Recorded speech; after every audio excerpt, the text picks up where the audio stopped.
Olá, bem-vindo à 16ª temporada do PQU Podcast, o podcast para o psiquiatra em formação. Aqui é evidência com opinião. Eu sou Vinícius Guapo e é uma satisfação tê-lo como ouvinte. Nesse episódio do PQU Podcast, estamos novamente juntos na bancada. Maria Clara, Luiz Alberto e eu, para discutir um ponto, um aspecto da formação do psiquiatra que consideramos muito importante. Na verdade, esse episódio surgiu de uma experiência minha, que ao longo de muitos anos, ao final de cada ano, discutia com os residentes, terminando a residência, aspectos sobre a prática da psiquiatria. Aspectos práticos da prática da psiquiatria, né? E, com muita frequência, essa questão que nós vamos discutir hoje aparecia nessas conversas, que é a pergunta do residente sobre fazer ou não pós-graduação. E aí estamos falando de pós-graduação estrito sensu, né? Fazer ou não mestrado, doutorado, com pesquisa científica relacionado a isso, né?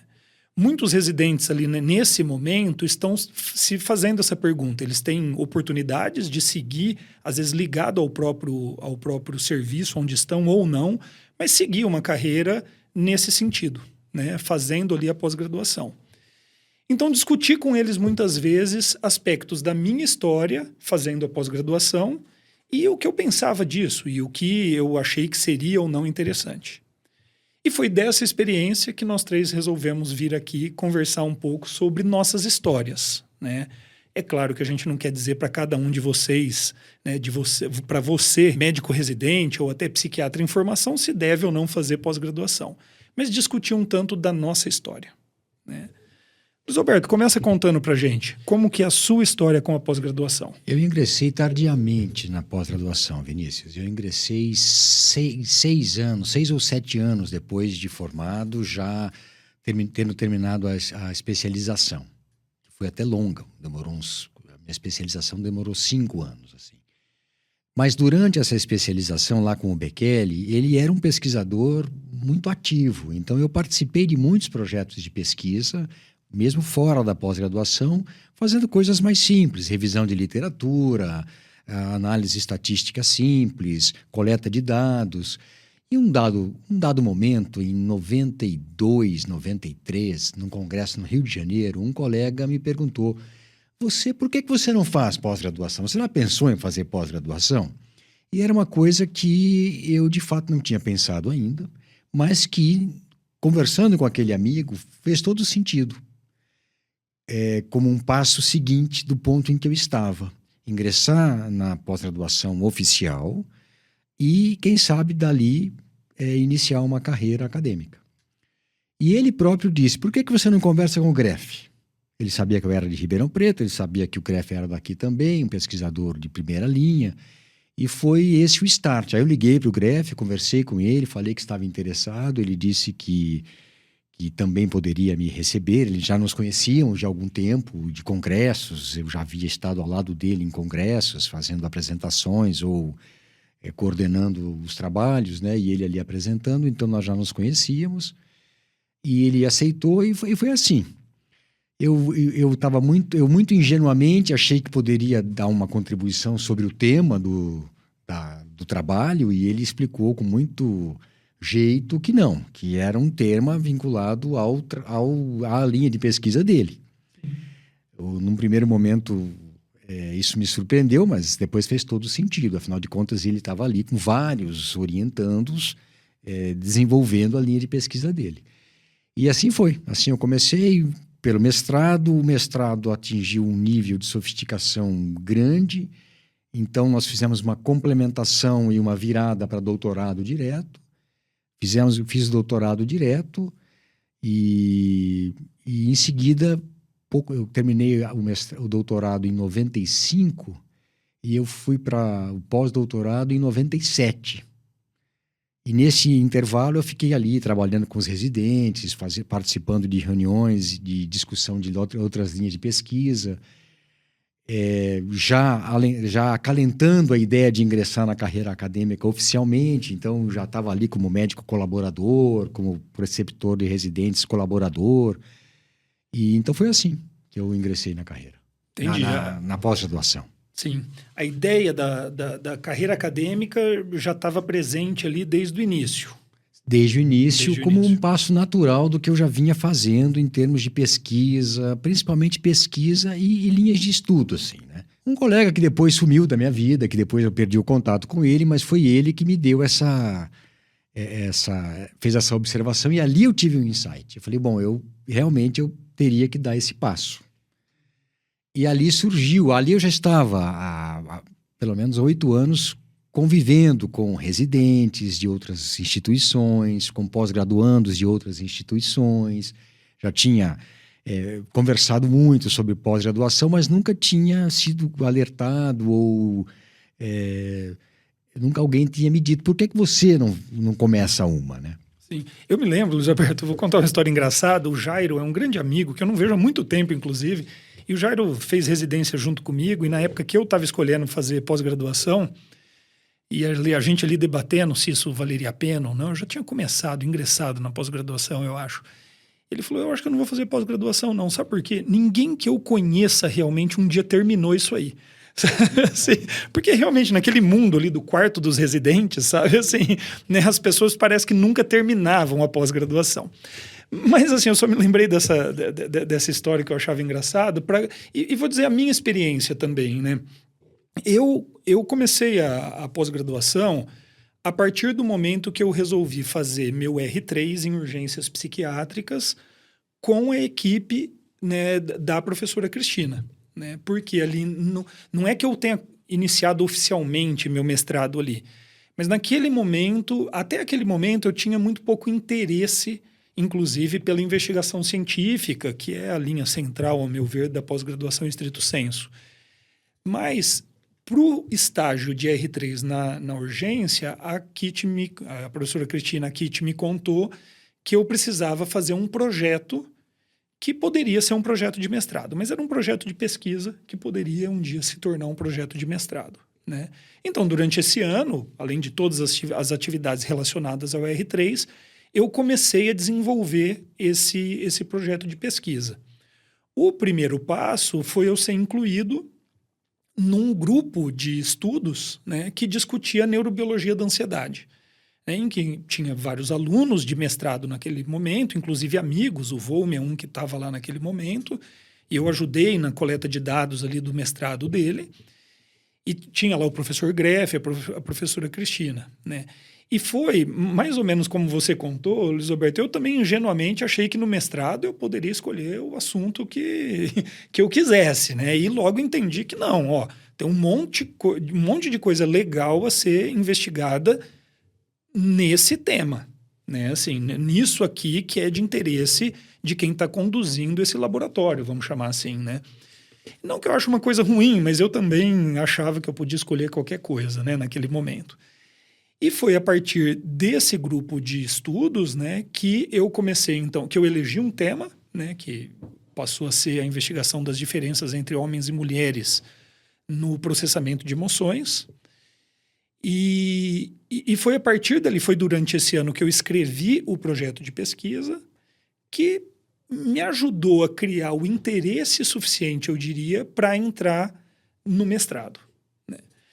Assim, acho que mais ou menos como você, Luiz Alberto, ali, até aquele momento, eu comecei a considerar seriamente a possibilidade de eu seguir uma carreira acadêmica, né? E acho que daí é bom eu definir também, eu defini o que era pós-graduação, é bom eu definir o que eu considerava carreira acadêmica naquele momento, era um professor, né, assim, que tivesse como atividade profissional principal, né, a academia, ensino e pesquisa, né? Por consequência, talvez, organização de serviços, né, mas principalmente ensino e pesquisa. Era o que estava ali na minha mente naquele momento. Essa possibilidade seguiu viva por alguns anos, né, principalmente durante a pós-graduação, até que eu decidi que não seria essa a minha atividade profissional principal, né? Mas foi assim que eu entrei. Você quer contar um pouquinho a sua, Maria Clara? A minha história foi, né, tem alguns pontos comuns e outros diferentes, mas é curioso a gente pensar que às vezes as coisas nos encontram, né? Essa questão do insight, assim. Eu venho de uma instituição, né? Eu me formei nas Ciências Médicas de Minas Gerais e lá eu tive quase nenhum contato com a iniciação científica, praticamente não havia atividade de pesquisa lá, né? Então, não havia, eu não posso nem dizer que não havia um interesse, assim, havia pouca disponibilidade. E aí eu vim fazer a residência médica aqui em Ribeirão Preto, já no Hospital das Clínicas, fiz 3 anos de genética médica, né? E aí resolvi fazer a residência de psiquiatria. Então, foram 6 anos de residência.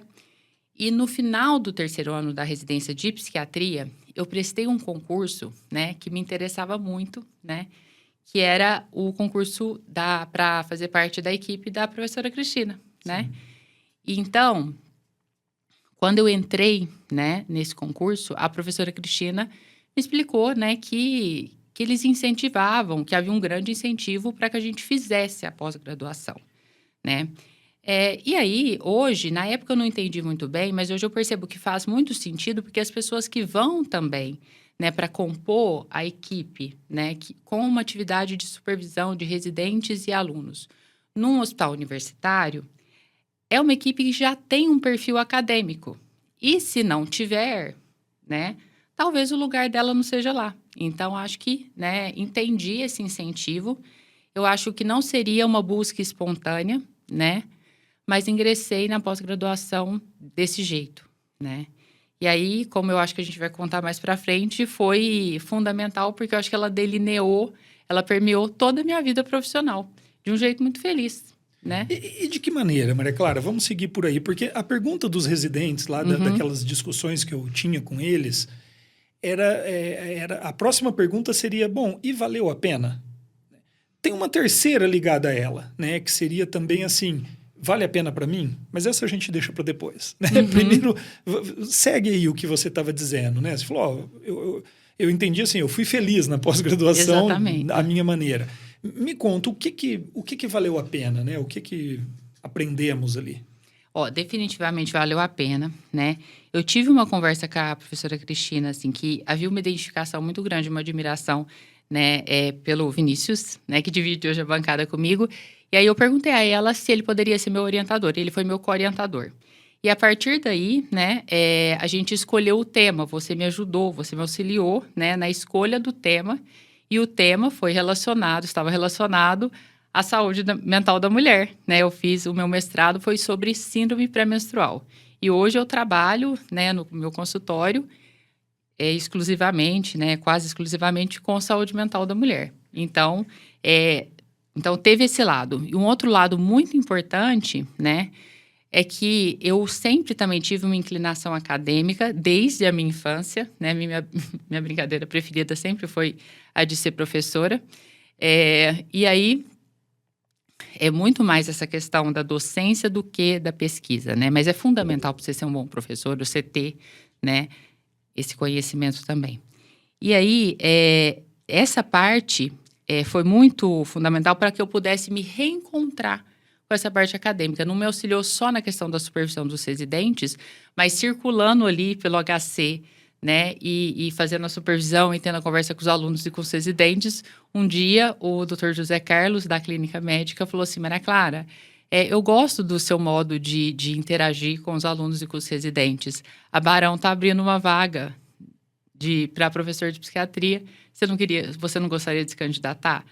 E aí, hoje eu estou nesses 2 lugares, né? Assim, no meu consultório, fazendo saúde mental da mulher, e na Barão de Mauá, dando aula de psiquiatria. Quer dizer, uma ligação direta com o tema mesmo. Com né? certeza. E você, Luiz Alberto? Quero saber se valeu a pena, mas quero saber também assim, o que você aprendeu, né, na pós-graduação e que fez valer a pena. Eu estava escutando vocês falarem, você principalmente, Maria Clara, e nossa, quantas coisas vieram à minha mente, quantas coisas passaram na minha cabeça, assim. Então, sim, valeu muito a pena. Eu também tinha um sonho muito antigo de fazer uma parte da minha formação no exterior. Então, eu vislumbrei isso também na pós-graduação. Além da carreira acadêmica, isso também de encaixar ali alguma coisa que me possibilitasse fazer uma parte da pós-graduação no exterior. E eu aprendi muito porque eu tenho clara consciência de que eu estudei coisas que eu jamais estudaria, não fosse a pós-graduação, algumas disciplinas obrigatórias da pós-graduação, algumas disciplinas alternativas que eu escolhi para fazer e que eu gostei muito. Então, eu tenho essa consciência. Eu ingressei tardiamente, como eu já lhes disse, então eu tinha pressa. Eu não poderia ficar muito tempo. Eu fiz o meu mestrado / doutorado em 3 anos. Eu entrei em julho, agosto de 92 e eu terminei em novembro de 95. Eu me lembro de um colega de mestrado, nós entramos juntos, que eu terminei o meu doutorado, fui fazer minha pós-graduação, voltei e ele ainda estava terminando o mestrado dele. Então, tinha pessoas que tinham um ritmo mais tranquilo, estava todo feliz lá. Foi muito bom nos reencontrarmos, mas é uma diferença de ritmo, assim, gritante, assim, né? Então, eu, como entrei mais tarde, eu levei muito a sério e eu tinha pressa. Eu queria fazer aquilo render. Então, tudo que podia contar créditos, eu usei. Eu fui preceptor, era PAI, o nome do programa era PAI. Sim. Eu não me lembro agora o que seria... Vocês se lembram o que era o programa PAI? Era um programa de assistência ao ensino. Então, eu dei aulas para o 5º ano, assim, intensivas. Eu dei aulas de avaliação do estado mental para os estudantes do 5º ano e isso contava créditos. Então, eu vi todo o 5º ano, de um ano inteiro, fazendo isso. Então, eu tive experiências muito legais, assim, no sentido de expandir a minha vivência a partir do que eu tinha antes, que eram pesquisas na área mais de esquizofrenia e a clínica privada. E aí eu vi um mundo de coisas, modelos animais, fiz pesquisas com modelos animais, fiz disciplinas básicas, análise estatística. Depois eu dei um curso de estatística durante muitos anos na pós-graduação. Depois que eu voltei da França, eu era responsável por uma disciplina de introdução à bioestatística que eu dava na pós-graduação em saúde mental. Então, foi muito rico. A minha experiência foi muito boa, do começo ao fim. Sim. Luiz Alberto, eu também vou responder a pergunta que eu fiz, né? Para mim, valeu muito a pena, né? Roubando um pouquinho do que a Maria Clara falou, Maria Clara, eu vim de uma faculdade, que é a Universidade Estadual de Londrina, em que eu tive muito pouco contato com ciência de maneira geral, né? Era uma faculdade muito prática, você aprendia muita coisa, mas era muito prática. Então, diferente do Luiz Alberto, né, que já tinha experiência com o Bekele durante a formação psiquiátrica, né, eu tinha quase zero contato e até interesse pela investigação científica. E foi ali que eu descobri esse interesse. E para mim foi revelador. Ali, assim. aqui? Foi aqui em Ribeirão e já não era nem na residência. Foi a partir desse R3 em que daí eu fui desenvolver um projeto de pesquisa. Até ali, meu contato com ciência continuava pequeno, né? Na verdade, se a gente lembrar, durante a minha residência, a Kitty e o professor Jaime estavam apenas voltando ainda, assim, eram os primeiros anos deles de volta da Inglaterra. E o professor Kripa não tinha nem voltado ainda, né? A gente sabia dele, mas ele não tinha nem voltado. Meu R1, pelo menos, certamente não, né? Então, ainda a gente não tinha um grande contato com ciência até ali, né? Então, foi a partir dali que eu tive contato e interesse. Então, para mim, foi uma descoberta, assim, sabe?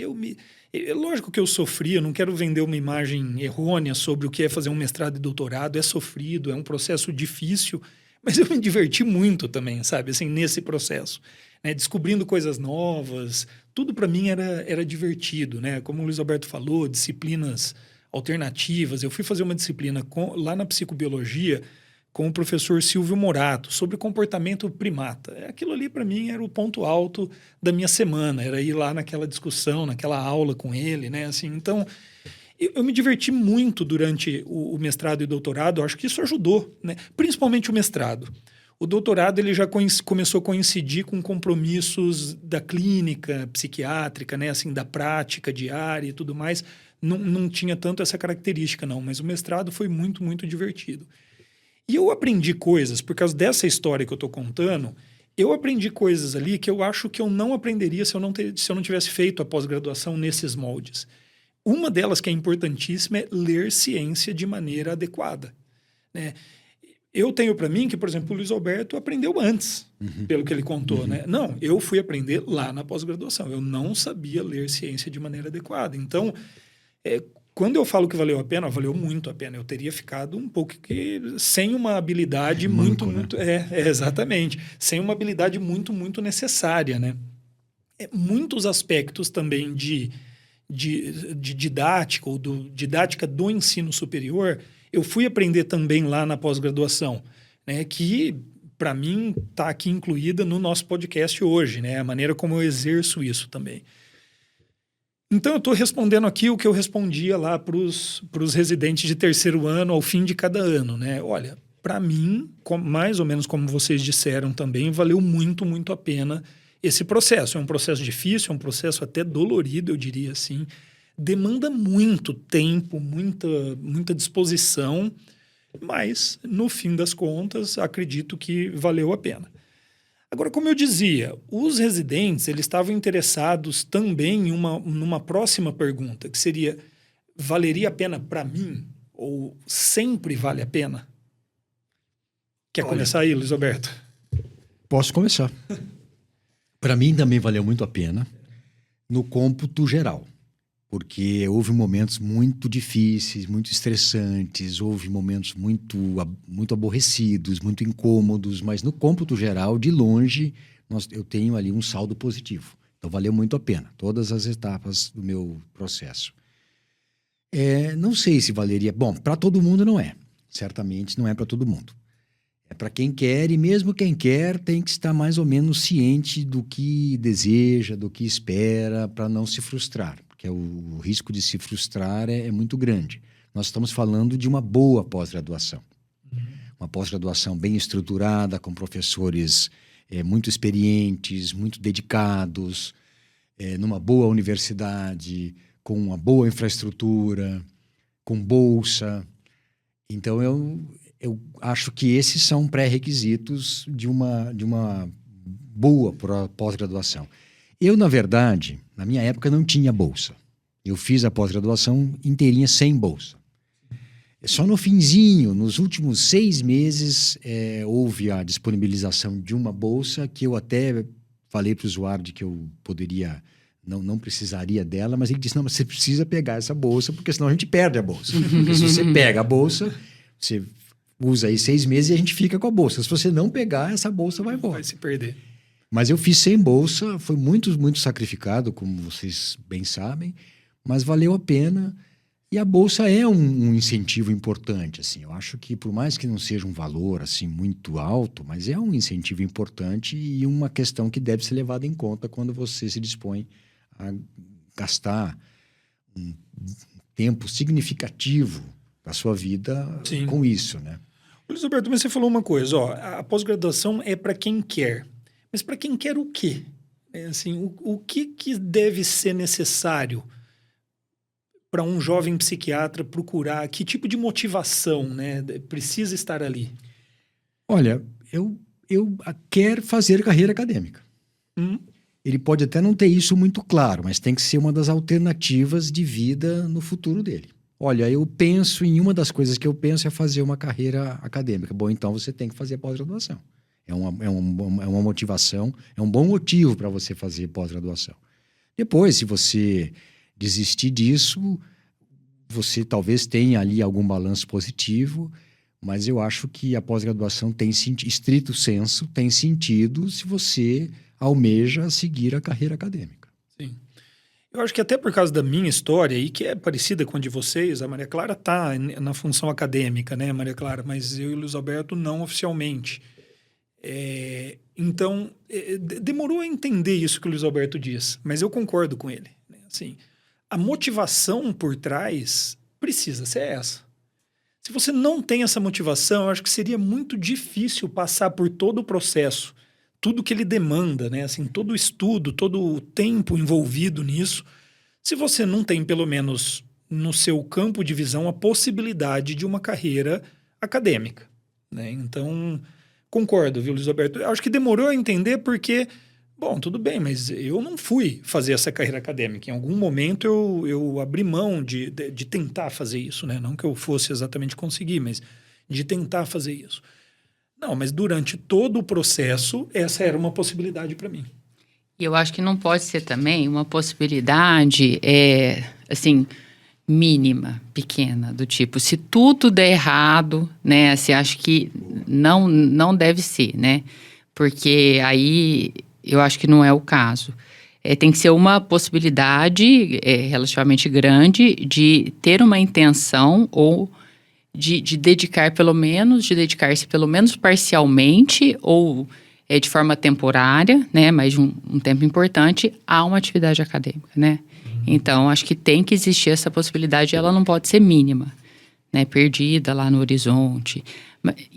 Mas eu penso, assim, quando o residente faz essa pergunta, assim, mas é para mim, eu fico mais otimista, porque eu acho que a gente sempre tem que evitar, em todas as esferas da nossa vida, a gente tem que buscar evitar uma vida medíocre, né?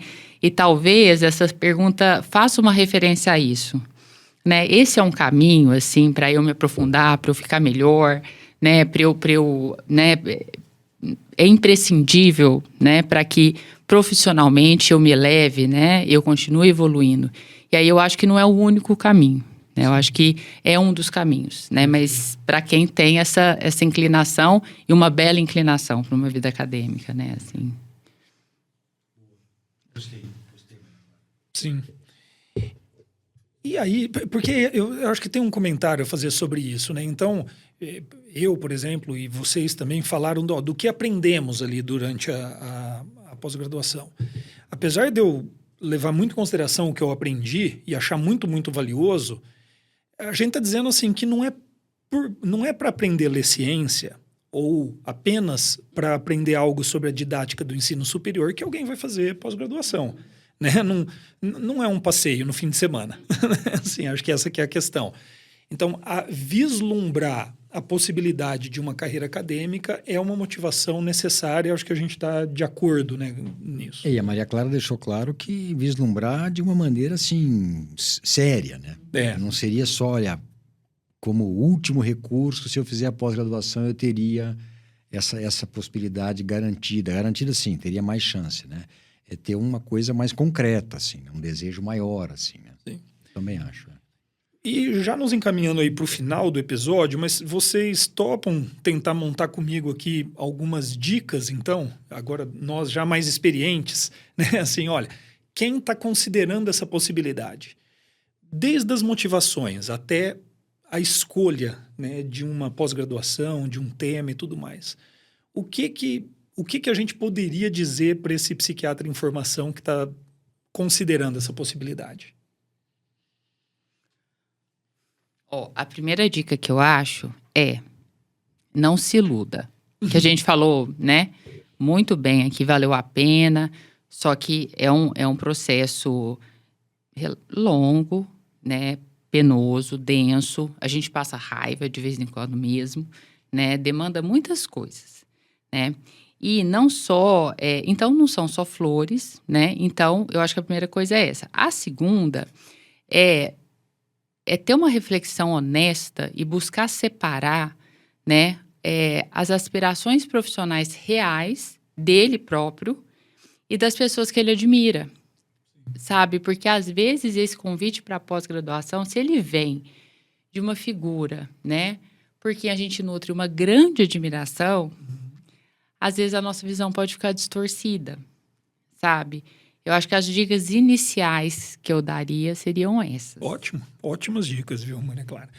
E outra, o Luiz Alberto comentou isso também, né, Luiz Alberto? Assim, procurar um programa sólido, né? Assim, um programa que tenha uma produção. Um peso, né? Um peso, né? Que seja reconhecido.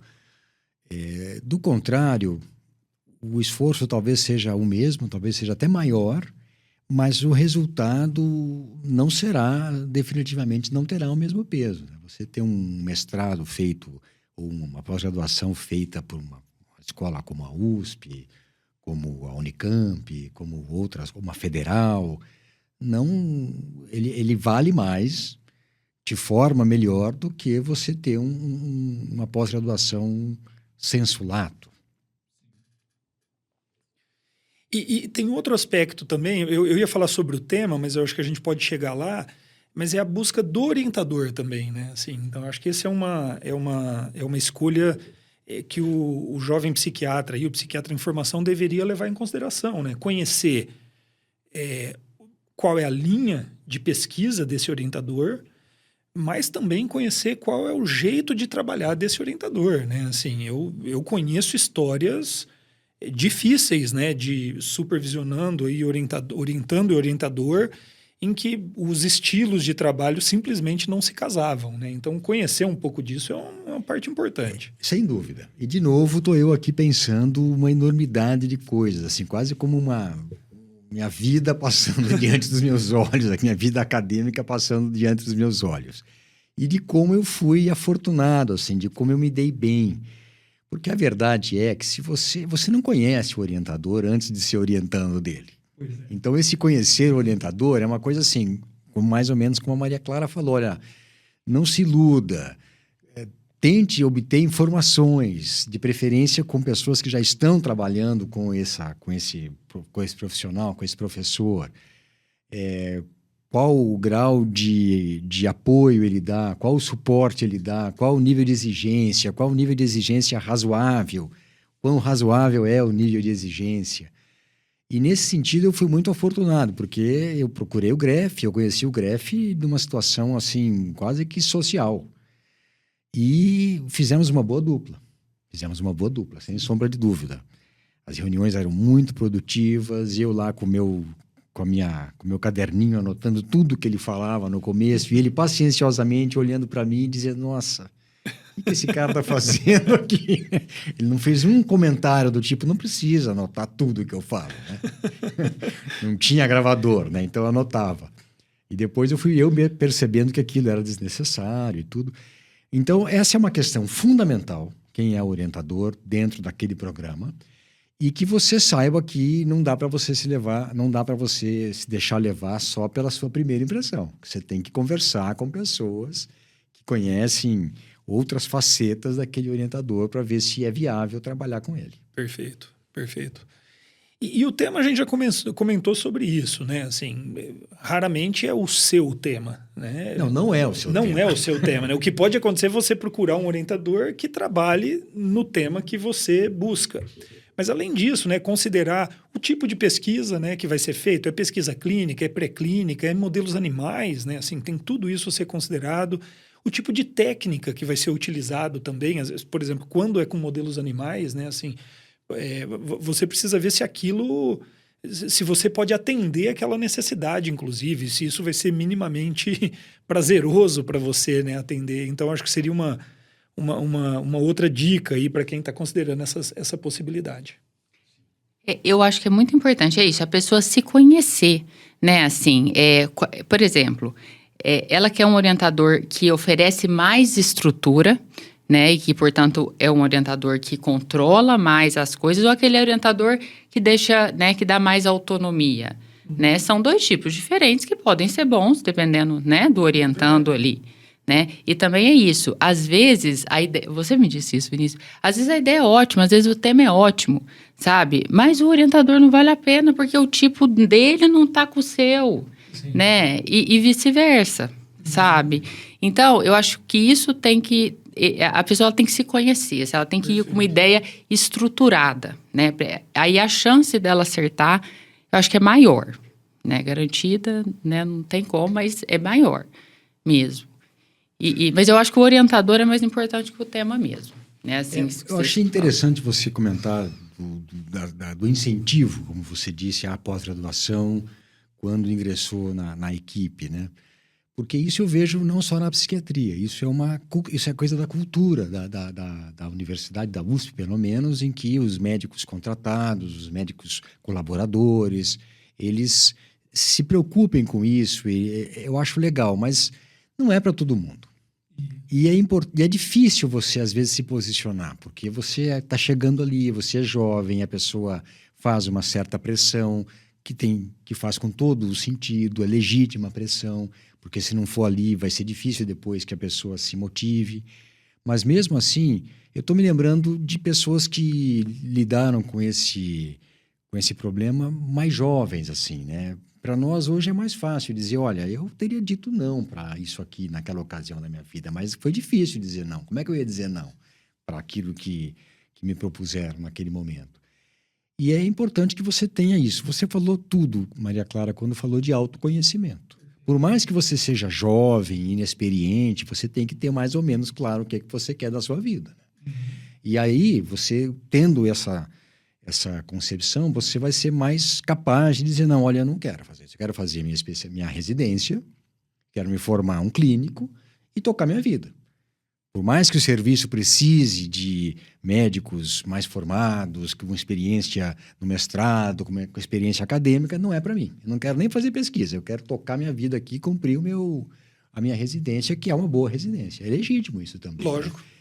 Muito legítimo, e eu acho que isso é fundamental, assim, porque aí, às vezes, a pessoa, ela se aflige porque ela fala assim, mas como que eu nego? Olha, você nega negando, você tem que achar um caminho, né? Você vai lá e fala, olha, eu entendi o convite, eu gostaria muito de fazer parte da equipe, mas eu não gostaria de fazer pós-graduação, essa não é uma possibilidade para mim. E aí, você vai ter que lidar com o que vem. E detalhe. E você lida, né? E detalhe, se todo mundo que ingressa vai fazer pós-graduação, não tem quem vai fazer atendimento, quem vai tocar o serviço. Porque não vai faltar, não vai ter tempo disponível para tocar o serviço. Então, essa pessoa que vai lá, olha, eu estou aqui para fazer minha residência, o que em parte significa, eu vou tocar serviço. Eu vou fazer aqui. Essa pessoa é muito importante. É porque ela está lá que o outro vai poder... Olha, então tá aí, eu vou fazer a pós-graduação e vou fazer pesquisa e talvez você tenha que me cobrir aqui um pouco. Senão, a coisa perde o sentido. A residência não é algo que deveria ser encarada como uma pós-graduação estrito sensu. Então, você não entra na residência para fazer um pré-mestrado e logo engrenar num mestrado e num doutorado. Você entra para adquirir competências na sua área de atuação, né? Perfeito. E não há nenhum demérito, né, nisso. Absolutamente não. Não, a gente teve o exemplo aqui em uma entrevista com o André Brunoni, que fez pós-graduação, é professor da USP de São Paulo e tudo mais. Mas o que ele estava fazendo naquele momento, para algum aprimoramento dele, era um MBA em inovação tecnológica. Então, quer dizer, você disse, né, Maria Clara, tem muitos caminhos para a pessoa sair da mediocridade, não apenas a pós-graduação. Mas vamos lá, eu acho que para encerrar mesmo agora, e vai para o Luiz Alberto. Luiz Alberto, o que a gente conclui disso aqui? Nossa, sim, a queima-roupa, assim. A gente conclui... Bom, o que eu posso concluir? A gente, eu não sei, eu vou concluir aqui que para mim a minha pós-graduação valeu muito a pena. O que isso não significa, então, que eu recomende para todo mundo, que vai valer a pena para todo mundo. Eu mesmo sei que fui um caso talvez diferente, assim, meio fora da curva, porque eu escutei de muitas pessoas que tiveram uma trajetória parecida com a minha e que a pós-graduação e o pós-doutorado em especial foi um verdadeiro pesadelo, assim. Uma coisa horrível, traumática, bastante negativa, assim, né? O saldo foi muito negativo. Mas eu acho que eu concluiria que para mim, realmente não só valeu a pena, como até hoje vale a pena, permeia a minha prática, a minha vida, o meu relacionamento com os pacientes, a minha visão de mundo, ela é influenciada pelo estudo que eu tive na pós-graduação.